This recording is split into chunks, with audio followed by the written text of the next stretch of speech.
So guys welcome to my channel beach. So right hand సైడ్గా అన్ఎక్స్పెక్టెడ్గా బీచ్కి వచ్చాను.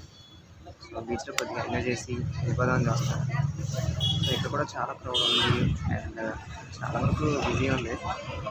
సో మా ఛానల్ ఉన్న కొద్దిగా చూస్తే మాత్రం లైక్ కామెంట్ చేయండి అండ్ సబ్స్క్రైబ్ చేయడం మర్చిపోతుంది. So welcome to my channel MK blogs. And అది ఇంకొక ఛానల్ ఉంది క్రేజీ ఫ్రమ్ లైవ్. ఇక్కడ ఛానల్ని సబ్స్క్రైబ్ చేయడం మర్చిపోతుంది.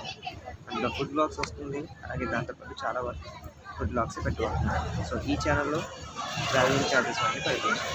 సో నా ఛానల్ సబ్స్క్రైబ్ చేయడం మాత్రం మర్చిపోతాను.